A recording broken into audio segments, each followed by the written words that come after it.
What is good, everybody? Welcome back to another episode brought to you by the League FFB. Today, we're going to be talking about fantasy football free agents at the running back position. These players who are likely going to be changing teams because they are all unrestricted free agents here in this free agent market here this offseason. So this is a continued series from what we've done earlier last week. We talked about the quarterbacks and the wide receivers. And I'm not going to lie, the free agent running back class, it's got me a little bit nervous. I don't really like a lot of the opportunities that is going to be presented for these running backs. So let's not waste too much time talking about it. Let's hop right into today's video and let's start talking about these free agent running backs.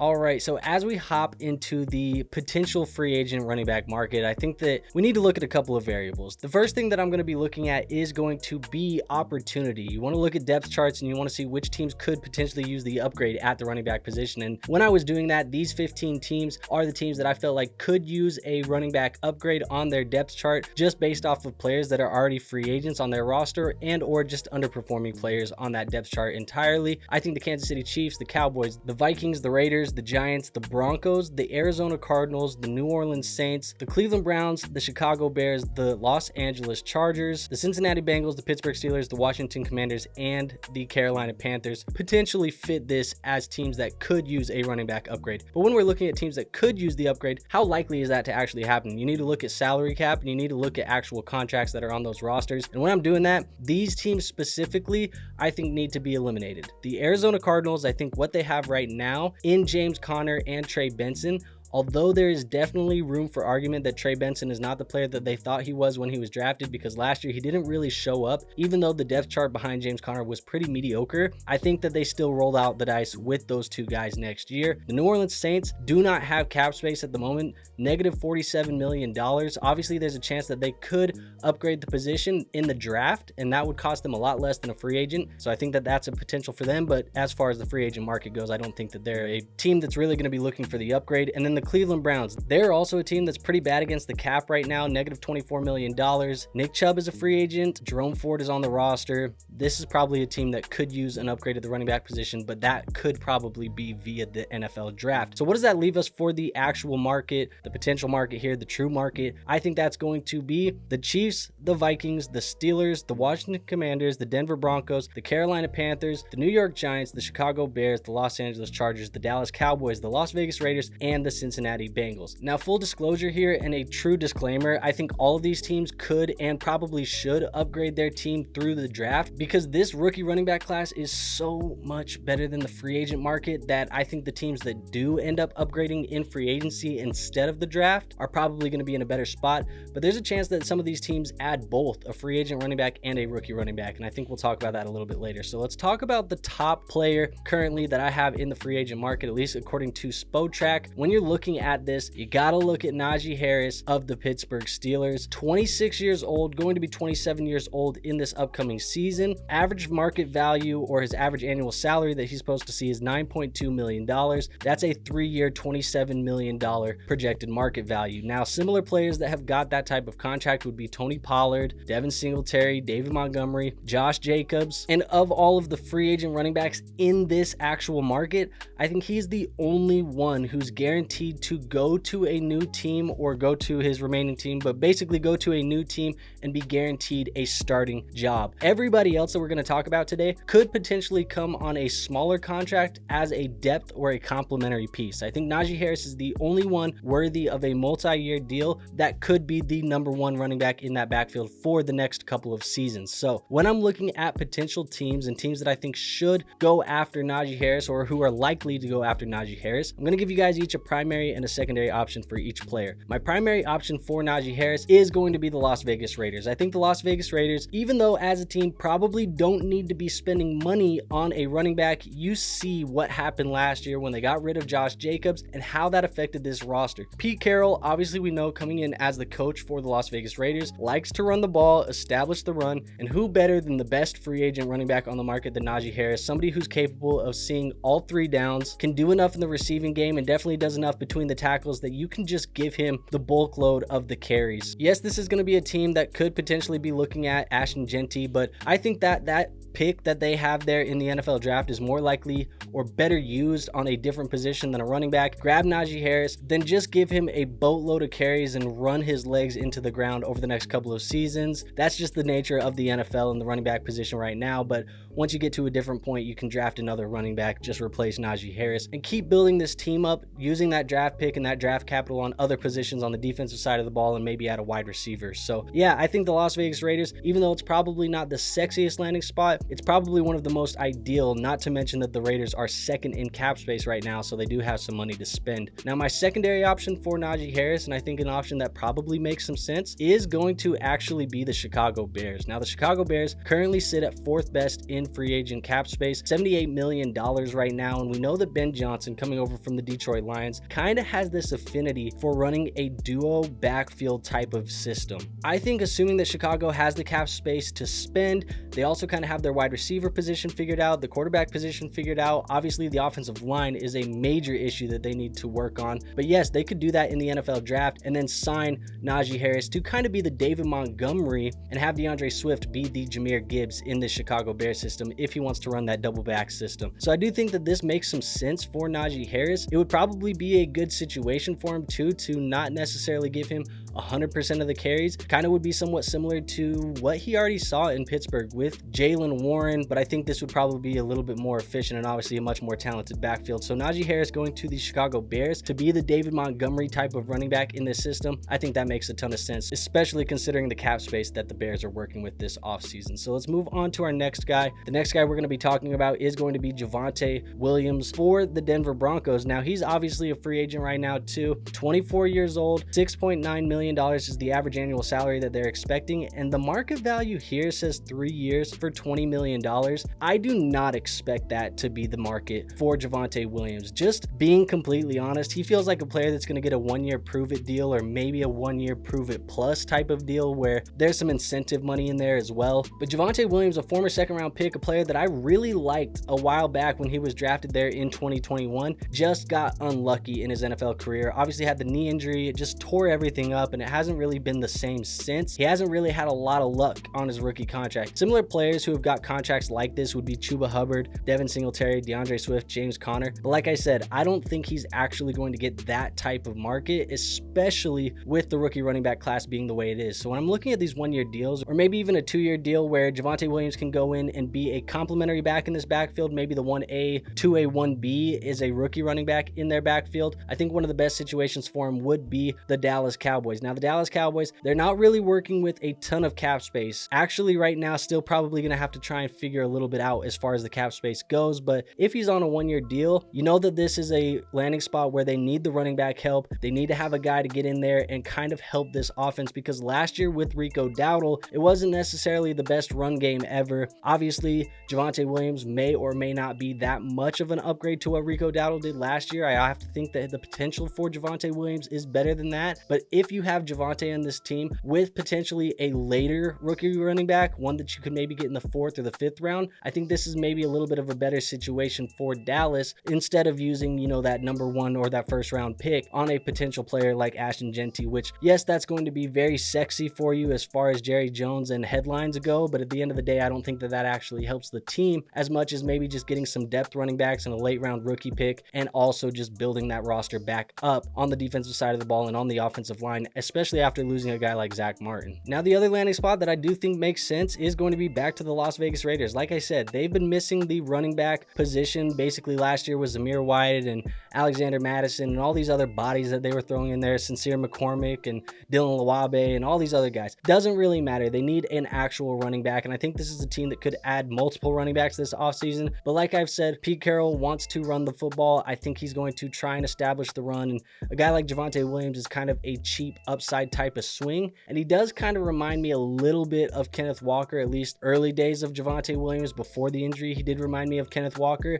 We'll see if he can kind of get his legs back under him. A couple years now removed from that knee injury, and maybe with a fresh start with a new team, and maybe not, necessarily having Sean Payton wanting to run 4 or 5 running backs in his backfield at a time. So we'll see what happens with Javonte Williams, but I do think that the Raiders make a decent amount of sense for him if he hits the open market and only needs a 1 or 2 year deal. So let's go on to the next guy. The next guy I want to talk about is going to be J.K. Dobbins. Speaking of knee injuries and guys who kind of came back from it, this is what you want Javonte Williams to do. J.K. Dobbins last year for the Los Angeles Chargers showed a lot of effort, showed a lot of promise after that knee injury kind of derailed his career early on, and obviously the Achilles and some of the other stuff. But at 26 years old, J.K. Dobbins is going to hit the open market, a former second-round pick as well back in 2020. They're saying $4.1 million of average annual salary for a 2-year deal for a total of $8 million.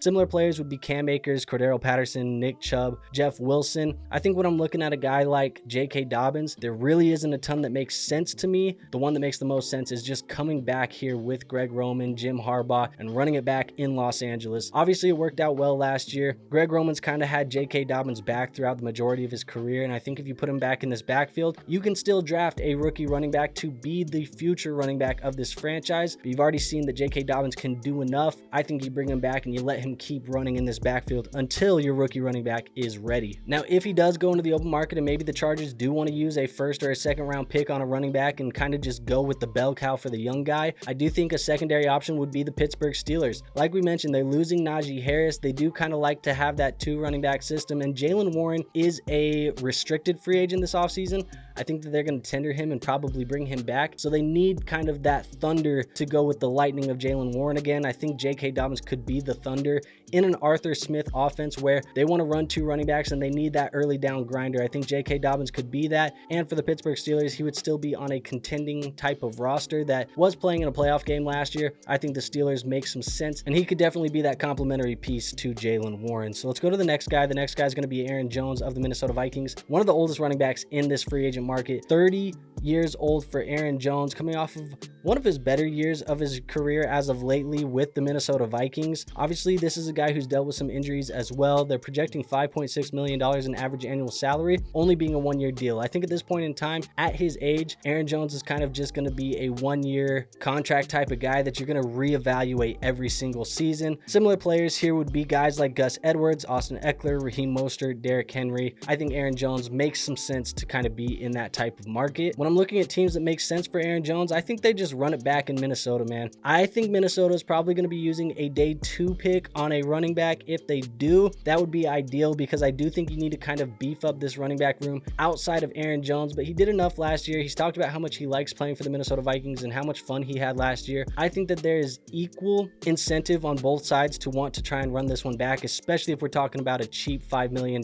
deal. When you look at cap space for the Minnesota Vikings, they're 7th in the NFL at the moment, $63 million. And this is an offense that is going to need to keep loading up, because there's the potential that they're going to be turning this over to a rookie, or I guess 2nd-year quarterback, JJ McCarthy. It's really going to be his rookie year because he did not play at all in 2024. But if they do that, you're going to need to have a lot of veteran pieces around him to keep this offense going, just to help him out, I think. And Aaron Jones is definitely going to be one of the pieces there that you'd like to have back. Now, let's say the Minnesota Vikings don't want to bring him back. They want to go with a younger running back room next year. I think a place where Aaron Jones could potentially find some juice or find some value is the Denver Broncos. If he goes to the Denver Broncos, I think he's a similar type of play style to a guy like Alvin Kamara, who Sean Payton has coached in the past. When you look at the Denver Broncos too, this is a team that is going to be looking for a running back upgrade. They kind of sit as middle of the pack as far as cap space goes, currently 16th in the NFL with $40 million. But if you look anywhere right now, the Denver Broncos have been talking about running back. I think this is one of the teams that could add multiple, both a rookie and a veteran running back. And Aaron Jones in this backfield would have a lot of opportunity here with Sean Payton, who likes to run multiple running backs and likes to give those types of pass catching running backs a lot of opportunities. Aaron Jones could do well for the Denver Broncos if he gets there, and if he hits the open market, I think this might be one of the best situations for him. Moving on to our next guy, I want to talk about Rico Dowdle. Rico Dowdle, obviously the running back, undrafted in 2020 to the Dallas Cowboys, found his way into a starting role last year with Ezekiel Elliott on the roster and Tony Pollard going to play for the Tennessee Titans. It really was just a lack of talent in the room. But when you look at him right now from a contract standpoint, 27 years old, $6.2 million is what they're saying the average annual salary will be, and they're saying a one-year deal, kind of a prove-it deal for a guy like Rico Dowdle. To me, this is a guy who screams complementary piece in a backfield. I think Alexander Mattison, Chuba Hubbard, Justice Hill, Antonio Gibson, all of these guys have gotten similar contracts. Obviously, when you look at this list, outside of Chuba Hubbard, these are all just complementary backs in their backfields. Now, who could be the potential team to land a guy like Rico Dowdle? We just talked about one of them. I think it's going to be the Denver Broncos. The Denver Broncos make a ton of sense to me because, like I said, I think they can go after a rookie running back and they look for a veteran running back to complement that rookie. Aaron Jones obviously would be a higher swing than just a complimentary back, but Rico Dowdle would definitely be the complimentary back that I think could benefit a rookie like Amarion Hampton, or maybe even a guy like Quinshon Judkins if that's the type of route that they want to go. Dowdle would offer a nice change of pace, and he can kind of do it all as well. He can run between the tackles, he can pass catch, he can do all of those things that you want to do, and I think he would be a solid addition to this backfield with a rookie running back where you have guys like Audric Estime and Jaleel McLaughlin as well. I think Rico Dowdle would kind of be a Jaleel McLaughlin plus type of player in this offense with Sean Payton. Now, the second landing spot that I think Rico Dowdle could go to is going to be the Cincinnati Bengals. Now, I know a lot of people don't want to hear that, but at the end of the day, I do think that the Cincinnati Bengals are going to be a team that is in the market to potentially add some more running back help. The Zach Moss experiment necessarily hasn't panned out, and he could be a cap casualty in this year's free agent class, or I guess just this year in general. And if the Cincinnati Bengals don't want to add a rookie, which I think that they could go in and add a rookie, they could also add a veteran running back on a cheap kind of deal like this, where it's just a 1 year, $5-6 million type of deal to complement Chase Brown, because I promise you, it does not seem like to me that they want to give Chase Brown 100% of the carries. I think a guy like Rico Dowdle would do a really good job complementing Chase Brown, and I think Chase Brown would be very fantasy football relevant. That would actually be one of the better case scenarios if Rico Dowdle comes into this backfield. I think that's probably one of the best case scenarios for Chase, but at the end of the day, this is definitely a piece where I think that this is going to give them enough of a boost on offense in that run game without wearing down Chase Brown, and it's not going to cost them an arm and a leg. It's a pretty cheap veteran move that gives you a quality player to kind of have a role in this backfield like you wanted Zach Moss to have just a year ago. So let's move on to our last player. I am going to talk about Nick Chubb, and the story of Nick Chubb is so unfortunate, man. At 29 years old, the average annual salary that they are projecting is just $3.3 million. At this point in time, Nick Chubb is probably not going to be a Cleveland Brown, probably not really going to go to a place either where he's going to be a bell cow. I think the days of Nick Chubb being a monster for fantasy football are far behind us at this point. I think he's more so a 1B in a backfield than he is a 1A at this point in time. Other players that have got contracts similar to what they are projecting Chubb to get would be Gus Edwards, Aaron Jones on that 1 year deal, Raheem Mostert, Austin Eckler. I think he's closer to the Raheem Mostert and the Gus Edwards deal than he is anything else. But when I'm looking at teams that could be that type of fit for Nick Chubb, a lot of people are probably not going to like to hear it, but I think the Kansas City Chiefs make a ton of sense. They don't have a ton of cap space to work with, but we saw last year with Isaiah Pacheco and Kareem Hunt in that backfield, they kind of liked what they had in a 1-2 punch. Now, obviously, Isaiah Pacheco was overcoming an injury. There was an injury to his leg earlier in the year that he just wasn't 100%, and obviously that had a effect on the production that he was able to give us last year. But I think putting Nick Chubb in this backfield as the 1B to Isaiah Pacheco could give them some value in that backfield for a team that wants to try and make another run at a Super Bowl. Obviously, they lost to the Eagles this year in embarrassing fashion, that is, and even then, I do think that Nick Chubb could be the additional piece. Could they also be a team that goes and just says they don't want to spend any free agent money and get a rookie running back in there with Pacheco? Sure. Could they bring Kareem Hunt back? Sure. But at the end of the day, I do think that Nick Chubb, if he's going to go sign somewhere on a vet minimum or a small kind of financial contract, why not go to a place where you can try and win? And I think the Kansas City Chiefs have the necessity and have the pedigree to get a guy like Nick Chubb in the building. Another team that I do think makes sense if they need to make it happen is probably going to piss off Cleveland Browns fans. But look, the Pittsburgh Steelers could use him as the Thunder. We talked about that with J.K. Dobbins. Say J.K. Dobbins goes to the Chargers again. They're looking for that other kind of bully running back. I think the Pittsburgh Steelers could be enticing enough for a guy like Nick Chubb, who could come in and be the complimentary piece piece to a guy like Jaylen Warren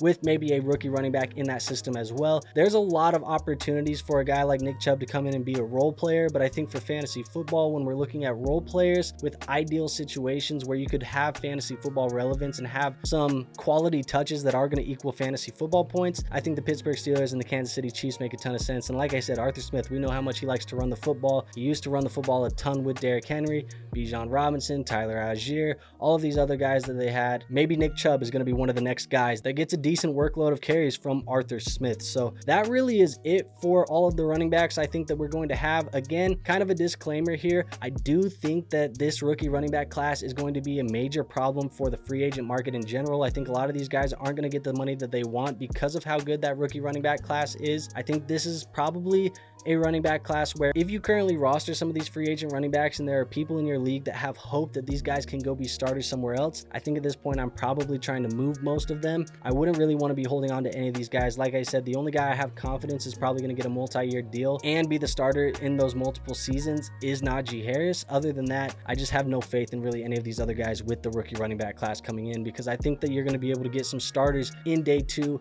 maybe even early day 3. You're probably going to be able to find some quality running backs in this draft class. So yeah, there's a lot to worry about, but overall that's kind of my projections on this market and how I think that this is going to go. Now, if you enjoyed today's video, make sure you hit that like button for me. It is the best free way to show this channel some support. Also, make sure you hit the subscribe button, and last but not least, make sure you go join our free Discord. We do have a Discord linked in the description, and like I said, it's free to join, so there is no risk in doing that. With all of that out of the way, I have nothing else for you today, so I will see you on our next episode. Till then, peace out.